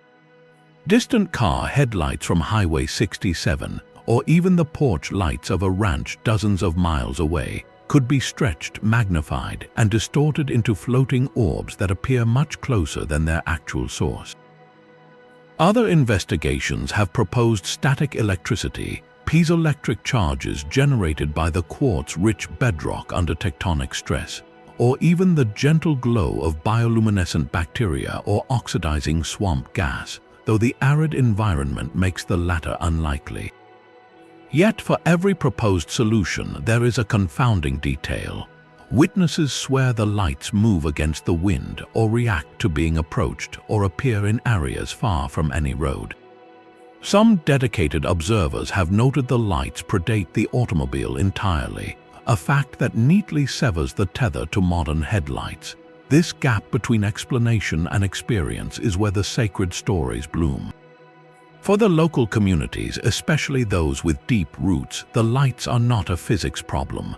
They are a narrative, a living part of the cultural identity. Apache legends that long predate the town itself speak of the lights as the spirits of fallen warriors, still guarding their ancestral lands. Another tale, born from the Spanish colonial era, tells of a lost conquistador, his lantern eternally searching for a treasure he buried and could never relocate. Settler folklore offers more mournful ghosts, perhaps a heartbroken rancher forever looking for his lost love, or a stagecoach driver and his passengers who perished in the desert, their lanterns still tracing the forgotten route. These are not just campfire stories, they are a way of processing the unexplained, of embedding the mystery into the human history of the landscape. The lights become characters in the ongoing story of Marfa, transforming the element of air and the light it carries from an empty medium into a sacred canvas for memory and myth. This is the true power of the Marfa mystery. It exemplifies how an unexplained natural phenomenon, regardless of its eventual scientific cause, can become spiritually significant. The lights have created a modern pilgrimage. People drive for hours into the profound isolation of West Texas, not just to see a potential mirage, but to stand at the official Marfa Lights viewing area and participate in a ritual of anticipation. They stare into the darkness, hoping for a glimpse of the unknown, and in that shared, quiet vigil, they connect with every cowboy, settler, and indigenous person who stood on that land before them and wondered the same thing. The lights belong to the air and the night, but the stories belong to the people. They remind us that sometimes the most sacred element of a place is not the rock or the water, but the mystery that hangs in the air, inviting every generation to look out into the dark and write their own chapter in an endless, glowing story. The dancing lights of Marfa are a mystery written in air, but on the fertile river deltas of Costa Rica, the earth offers a different kind of puzzle, one carved in perfect, silent geometry. Scattered across the Diquis Delta and now residing in town squares and museum gardens are hundreds of stone spheres. They range from the size of a grapefruit to colossal orbs over 6 feet in diameter, some weighing more than 15 tons. Their surfaces are unnervingly smooth, their shapes approaching mathematical perfection. Created by a pre-Columbian culture known as the Diquis, who thrived from around 800 to 1500 of the Common Era, these spheres present a mystery not of what they are, but of what they meant. In a landscape of jungle and river, why would a society devote immense effort to shape the hardest rock into flawless spheres? The first question is one of pure craftsmanship. How did they do it? The spheres are made from granodiorite, a hard, igneous rock akin to granite, as well as limestone and sandstone. The Diquis people had no metal tools, no advanced pulleys, and no draft animals. Archaeologists believe the process began by selecting large boulders from riverbeds where water had already begun to smooth their surfaces. Using other, harder stones as hammers, workers would have painstakingly pecked away at the rock, gradually shaping it into a rough sphere. Then came the grinding, a process that could have taken generations. Using sand and water as an abrasive, they would have polished the sphere for years, perhaps decades, rotating it slowly on a bed of smaller stones until its surface achieved that breathtaking, seamless curve. The precision is staggering. Measurements of the larger spheres show deviations of less than 2% from a perfect sphere, a feat of patience and skill that seems to defy their technological context. This was not casual art, it was a sacred, generational undertaking, a profound dialogue with the element of earth, persuading stubborn, ancient stone to conform to an ideal of pure form. But to what end? Why commit such colossal effort? The spheres were found in groupings, often arranged in lines, triangles, or parallelograms, near the foundations of chiefdom houses and in alignment with public plazas. This placement offers the first clue. Many researchers believe they were potent status symbols, the ultimate display of a chief's power and authority. A leader who could command the labor to create and move these monolithic spheres was demonstrating control over both people and resources. They were statements in stone proclaiming, "My influence is so great, I can make the very earth take a perfect shape." Some theories suggest the arrangements had astronomical significance. Certain alignments may have pointed to the rising or setting of important stars or the sun during solstices, turning the landscapes into a celestial calendar to guide planting and rituals. Others propose the patterns were maps representing constellations important to their cosmology, or even models of atomic structures, a far-reaching idea that captivates the imagination. Perhaps the most haunting theory is that the spheres were symbols of cosmic harmony. In many ancient worldviews, the circle and the sphere represented perfection, the cycles of life, the sun, the moon, and the unity of the universe. By creating these perfect objects from the chaotic bedrock of the earth, the Dikwis may have been performing a sacred act of ordering the cosmos. They were taking the raw, elemental material of their world and refining it into a symbol of balance and completion, physically manifesting their philosophical and spiritual ideals. The tragedy and the source of the enduring mystery is that the Spanish conquest and the diseases that followed caused the sudden collapse of the Dikwi society before any record of the sphere's purpose could be preserved in a way we can now understand. Later, many spheres were looted and moved by banana plantation workers in the 1930s, destroying their original archaeological context forever. Today, the spheres sit in serene silence, their original configurations lost. To stand beside one is to feel a deep sense of questions. You see the shadow of the craftsman's endless, patient labor in the cool, smooth surface. You sense the weight of communal purpose it must have required, yet the voice that could explain it all is gone, leaving only the object itself, a perfect geometric echo in the jungle. The stone spheres of Costa Rica are not just artifacts. They are the ultimate expression of a sacred conversation with stone, where humanity asked the earth to become a mirror for the heavens, for power, or for an ideal of beauty so absolute it demanded a lifetime of labor to achieve. They remind us that some of our ancestors' most profound statements were not written in words, but carved in patience, a perfect, silent language of rock and intention, waiting forever for a translation we may never fully possess. The perfect silence of carved stone gives way to a landscape of soft, repeating shapes. In the prairies of Washington state, the earth rises and falls in a gentle, rhythmic pulse. Here, spread across thousands of acres, are the Mima Mounds, a sea of millions of grassy, dome-shaped hills, each one roughly the same size, spaced with an almost mathematical regularity. They are not dramatic or towering, but their sheer number and uniformity create a pattern so deliberate it feels designed. Walking among them is like navigating a silent, green labyrinth built by a giant with a fondness for perfect repetition. For over a century, geologists and biologists have stood in this field and asked the same simple, stubborn question. Who or what made these? The leading scientific theory points to a tiny, diligent architect. The pocket gopher is a humble rodent, a creature of soil and tunnel. Proponents of this idea argue that over thousands of years, generations of these gophers, in their instinctive effort to push stones and hard debris out of their foraging tunnels, gradually piled up small heaps of earth. As the mounds grew, they became prime territory for certain grasses, whose roots stabilized the soil and prevented erosion. Over centuries, this constant collective activity from countless small animals could have sculpted the entire prairie into this uniform, honeycombed pattern. It is a story of incremental, instinctive labor, a slow-motion masterpiece written by claws and teeth, but not every scientist is convinced. Other theories reach for larger, more violent forces. Some suggest the mounds are the result of seismic shaking.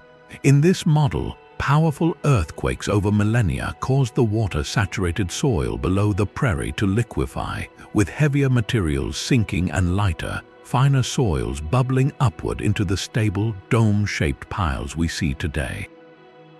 Another idea points to the last ice age, proposing that permafrost and cycles of freezing and thawing created ice wedges that pushed the soil into these regular formations as the glaciers retreated. Each explanation paints a different picture of the past, one of animal industry, terrestrial violence, or glacial chill, yet all agree on one thing: the process was unimaginably slow, a patient conversation between life, earth, and climate. For the Coast Salish peoples and other Native American tribes whose histories are woven into this land, the mounds hold a different kind of truth. In their sacred understanding, these are not puzzles of geology or biology. They are landmarks of memory. Some traditions hold that the mounds are the burial sites of a primordial race, or that they mark where the earth was turned over during a great battle between spirit beings. Others see them as the baskets of the Creator, left behind after the world was made, or as the homes of little people and other beings who dwell within the earth. These stories do not seek a mechanical cause, they seek meaning. They root the mounds in the spiritual narrative of the landscape, making them integral chapters in the story of how this world came to be. This creates a fascinating tension. Science offers us plausible physical mechanisms, stories of gophers or earthquakes that unfold over epochs. Indigenous tradition offers a sacred origin, a story that explains not just how the mounds formed, but why they are here and what they signify about our relationship to the world. One perspective looks at the pattern and sees a process, the other looks at the same pattern and sees a purpose. The Mimer mounds, therefore, become more than a geological mystery. They are a testament to the different ways we listen to the earth. We can measure the soil composition, date the sediments, and model the gopher behavior, and in doing so, we learn profound truths about time and process. Or we can listen to the stories told under the stars for generations, and learn equally profound truths about belonging and reverence. The mounds do not demand we choose one truth over the other. Instead, they stand as a quiet, enduring lesson that the most common ground can hold the deepest mysteries, and that sometimes the earth's most sacred stories are not shouted from mountaintops, but whispered in the soft, repeating contours of a grassy hill. Deep in the quiet pine forests of Finland, a stone giant sleeps in perfect, impossible balance. This is Kamakivi, the strange rock, and it is a lesson in geological patience and human wonder. A colossal boulder, roughly the size of a small bus and weighing an estimated 500 tons, rests its entire bulk on a smooth, curved section of bedrock beneath it. The contact point is tiny, a precarious pivot that makes the entire formation look as if a gentle push could send it tumbling. Yet it has held firm for thousands of years, a monument to a single, fleeting moment at the end of an ice age. The explanation is written in the slow grammar of glaciers. During the last glacial maximum, a sheet of ice over a mile thick blanketed this land. That ice was not static. It was a flowing river of frozen time, and it carried within it countless fragments of the earth, from fine silt to house-sized boulders like this one. As the climate warmed and the colossal ice sheet began its retreat, it melted from the bottom up. Eventually, the retreating ice reached a point where it could no longer support the weight of this immense passenger. It was gently lowered, not dropped, onto the polished bedrock below. The curved surface of that bedrock is the final clue, a glacial slickenside worn smooth by the grinding passage of ice armed with abrasive sand and rock. Kamakivi was set down with a geological delicacy, placed on this natural pedestal as the last of its icy cradle melted away. It is a signature left by a vanished world of cold. But the human mind, encountering such a deliberate-looking marvel, instinctively seeks a more immediate storyteller. The local folklore provides one, replacing the slow, impersonal power of the glacier with a being of immense and playful strength. One tale speaks of giants who once roamed these woods. In a display of power, or perhaps on a whim, one of these colossal beings is said to have carried the rock and carefully balanced it on the curved stone, a feat of strength to amuse his kin. Another version introduces the trolls, the mystical guardians of the Finnish wilderness. In this story, a mighty troll passing through the forest placed the rock as a marker of its territory or simply as a testament to its own magic.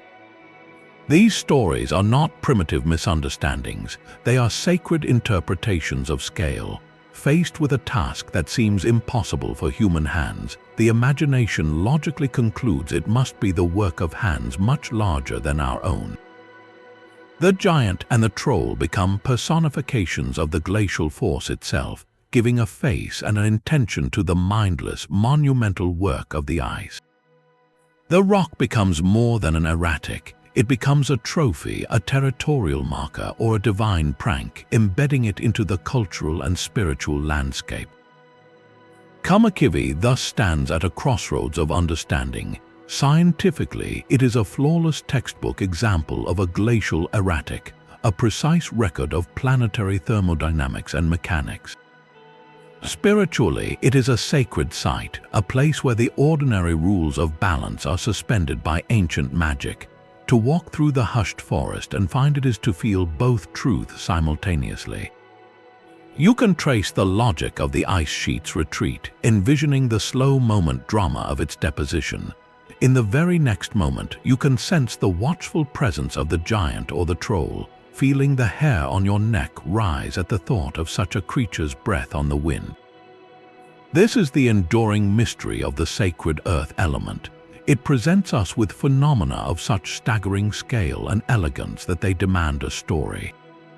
The glacier's tale is one of cold, patient, unimaginable force.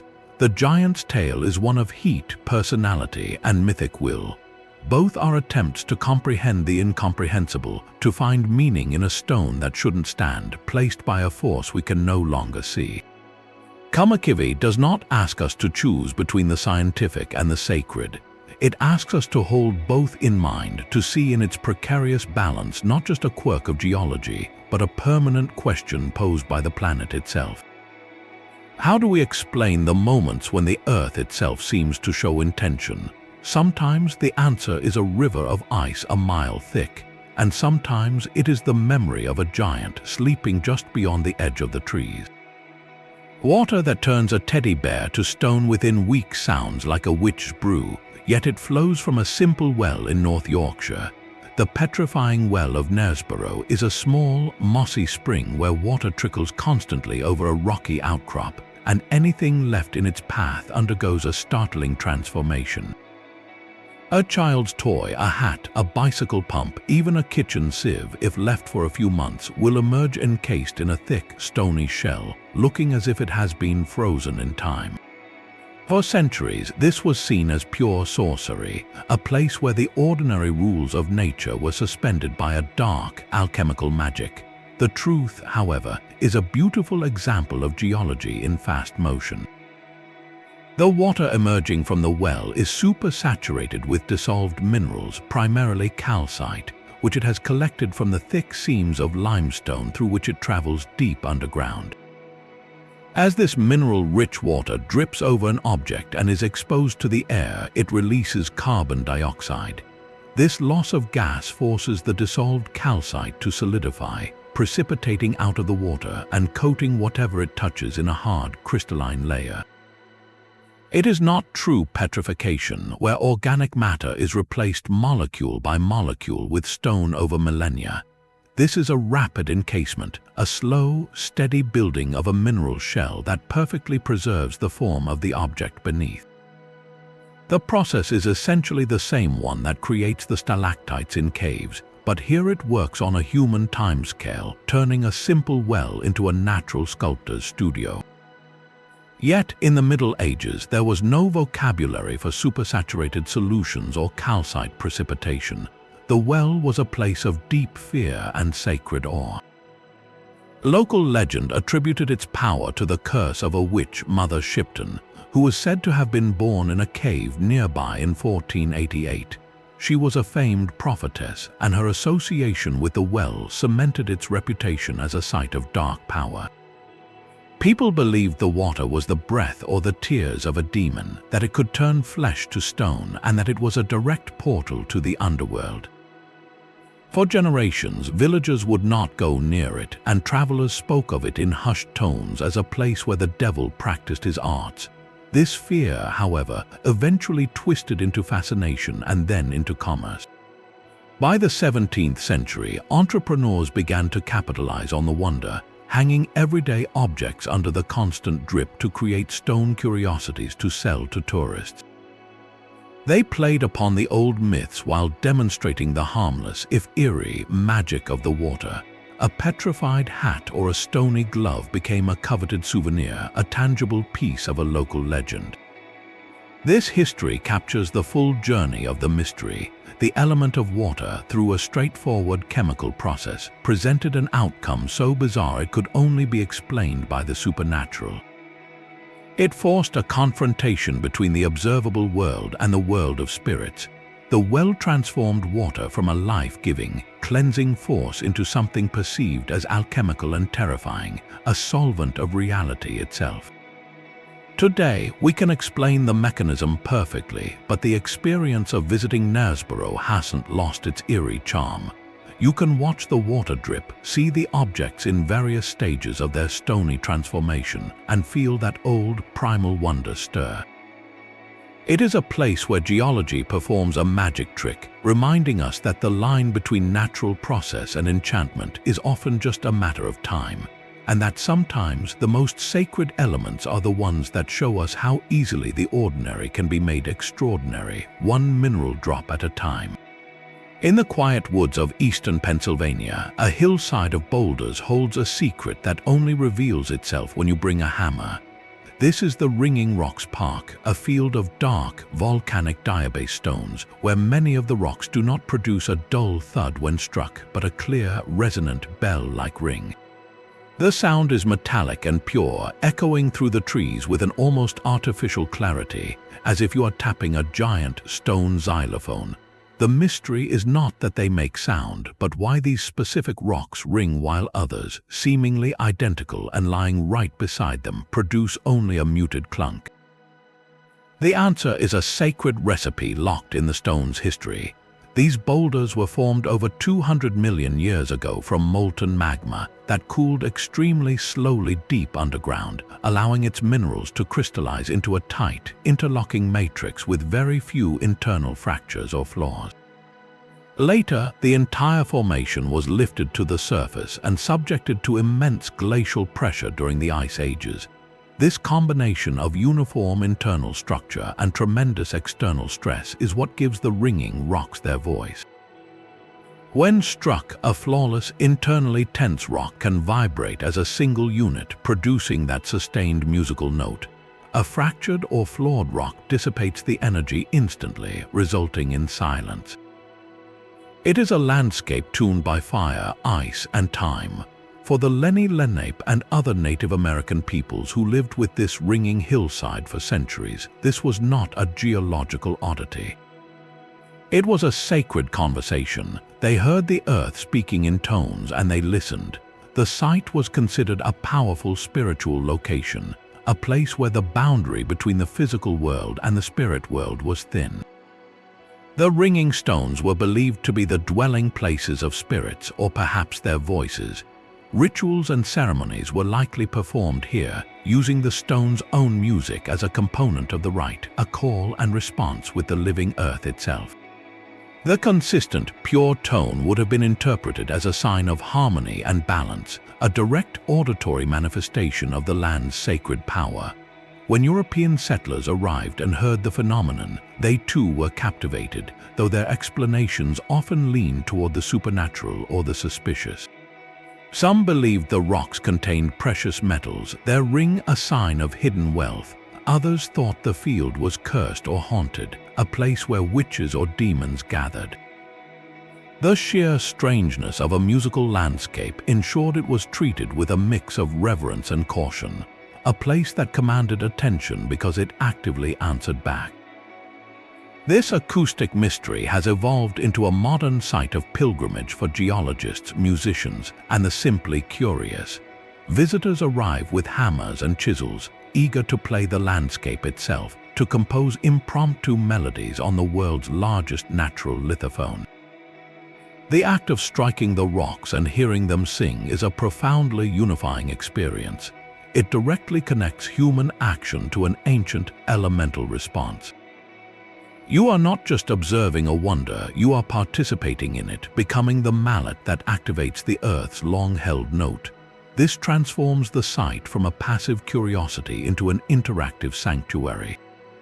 It reminds us that the sacred elements are not always silent monuments. Sometimes they are instruments waiting for a hand to play them, offering a tangible, audible connection to the deep processes that shape our world. The ringing rocks stand as a permanent invitation, asking us to listen closely, for the earth has more to say than we often realize, and its oldest songs are written in stone. A dancing light in a moonless marsh is the oldest kind of ghost story. Our final mystery is the will-o'-the-wisp, a globe of pale flame that hovers just above the ground, drifting between reeds and over black water before vanishing without a sound. These phantom lanterns have been witnessed on every continent, from the peat bogs of Ireland to the swamps of Florida, always in the lonely, wet places where the earth breathes out its decay. For the weary traveler lost in the fog, such a light could seem a merciful guide, a lantern from a distant cottage or a fellow wanderer. But to follow it was often a fatal mistake, for the light would retreat, leading the pursuer deeper into the treacherous mire until they were hopelessly lost or drowned. The element of fire in this form was not a comfort but a seductive trap. Science now offers a compelling explanation for these ghost lights, one that reads like a recipe from an alchemist's lab. In waterlogged environments like marshes, the anaerobic decay of organic matter, from fallen leaves to animal remains, produces a mixture of gases. Methane bubbles up from the muck, but alongside it can form small amounts of phosphine and diphosphane. These phosphorus compounds have an eerie property. They can ignite spontaneously upon contact with the oxygen in our air. When a bubble of this gaseous cocktail breaches the surface of a bog, it can indeed burst into a fleeting, cool flame that seems to float and dance just above the ground, fueled by the marsh's own exhale. It is a natural lantern, its wick the very decomposition of life, its fuel a sacred and volatile breath from the sodden earth. Yet this chemical explanation, elegant as it is, feels almost secondary when held against the weight of human story. For centuries, these lights were not seen as gas but as beings. In Celtic lore, they were fairy folk, specifically a single mischievous sprite called Jack O', the Lantern, carrying his ember through the night to lead humans into peril. Across Europe, they were the souls of unbaptized children, forever wandering the borderlands, or the spirits of the dead who could not find rest, condemned to hold a light for eternity. In Japan, similar lights called hitodama were thought to be the separable souls of the living, drifting free during sleep or at the moment of death. Each culture saw in that wandering flame a reflection of its deepest fears and beliefs about the afterlife, the wilderness, and the unseen world. The will-o'-the-wisp is therefore the perfect final note for our collection of mysteries. It is the sacred elements in perfect, fleeting concert. The earth provides the organic matter. The water creates the anaerobic tomb for its decay. The air offers the oxygen for its ignition, and together they birth a transient, wandering fire. This purely physical interaction, repeated in 1,000 lonely marshes, became the raw material for 1,000 sacred stories. It demonstrates, perhaps more clearly than any other tale, how our ancestors were not wrong to see magic in these phenomena. They were simply interpreting the magic that is already there. They witnessed the planet performing a piece of elemental theater, a show where chemistry looks like consciousness, and a flickering light in the dark becomes a spirit, a guide, or a warning. These 30 tales have taken us from eternal fires to singing sands, from boiling rivers to walking stones. In each, we have seen the same beautiful pattern, the world performing a wonder and humanity weaving a story to explain it. The sacred elements are not just the backdrop for our myths, they are the active co-authors. They speak in the language of geology, chemistry, and physics, and we listen, translating their sermons into legends of gods, giants, and ghosts. To stand before any of these wonders with both the scientific and the sacred story in your heart is to experience the full depth of the mystery.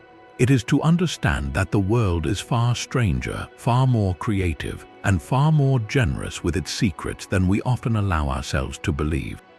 The conversation between humanity and the living earth is the oldest and most sacred story of all, and it is written in fire, water, stone, and air, waiting in every corner of the globe for anyone willing to look, listen, and wonder. And there we have it, 30 incredible journeys into the heart of earth, fire, water, and air. We have stood before flames that have burned for millennia, listened to deserts that sing their own deep songs, and traced the paths of stones that sail across a dry lakebed on rafts of ice. We have seen how a river can boil without a volcano, and how a single breath into a hole in a rock can echo with the voices of giants and kings.